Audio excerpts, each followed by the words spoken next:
The government of Rwanda has apologized to those who were affected by the accident of a large passenger bus, which killed 20 people and injured others, in Ruziga sector, Rulindo district.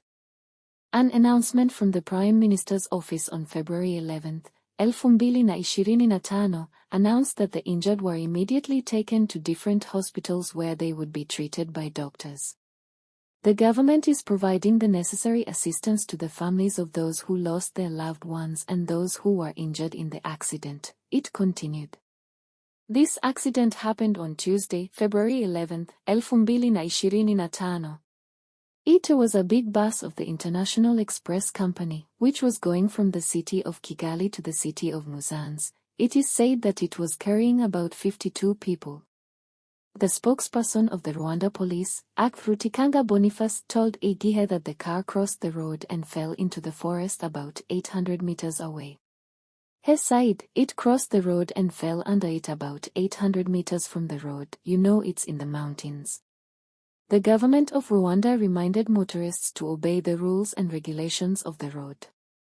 We remind road users, especially motorists, to obey the rules and regulations governing the use of the road in order to avoid fatal accidents, the statement continued. Oya nimwongere mukurikayo mu makuru y'icyongereza mwagezwagaho n'umunyamerika kuri Ivan Official. Uyu munyamerika namubwiye yuko agomba kuvuga icyongereza hanyuma akongera akavangamo igiswahili. Yabinkoreye, yagize neza mu by'ukuri. Abumvaga icyongereza ni mugubwa neza. Turi kuri Ivan Official cyano ibahereza amakuru mpuzamahanga. Tugeze muri cya gice we utumvishije ururimi rw'uyu munyamerika yavugaga. Mu by'ukuri nge kubisesengura neza mbishira muri rwa rurimi rwacu rw'ikinyarwanda cyangwa se igifumbira. Mbahaye ikaze kuri Ivan Official. Niba aribwo bwa mbere wagera ku iyi channel, kora subscribe kandi mu by'ukuri kandi no kunzogera. Katubisesengure neza, tubyinjiremo neza nubwo biteye agahinda ndetse n'akababaro. Aya makuru y'uyu munyacyongereza yavugaga ateye agahinda, ateye akababaro. Mu by'ukuri ese uyu munyacyongereza yatugezagaho agahe makuru? Yatangiye avuga ati gavumenti y'u Rwanda yihanganishije imiryango y'abantu 20 baguye mu mpanuka ya bisi i Rulindo, aho ndahandi mu by'ukuri ni muri Rwanda. Gavumenti y'u Rwanda yihanganishije ngabaguye babuze ababo muri iyo mpanuka ya rukokoma. Impanuka mu by'ukuri yateye agahinda kandi gatera akababaro. Ngo gavumenti yihanganishije ababuze ababo muri iyo bisi nini yari itwaye abagenzi, ngo yahitanye abantu bagera kuri 20. Ngo abandi bakomeretse cyane, barakomereka cyane. Ndahandi iyo mpanuka ngo yabereye mu gihugu cy'u Rwanda, mu murenge wa Rusiga, akarere ka Rulindo.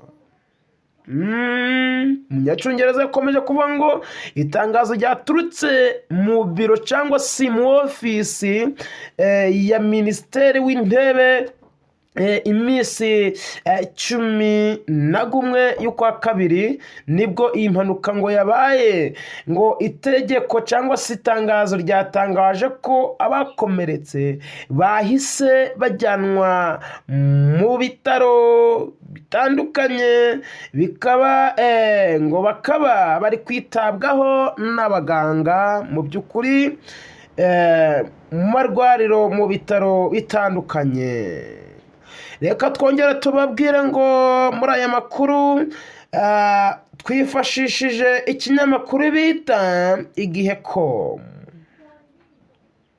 ng'iryo tegeko ryakomeje rigira riti gavumenti ng'iratanga ubufasha bukenewe ku miryango yabuze ababo no ku bakorometse cyane muri iyi mpanuka.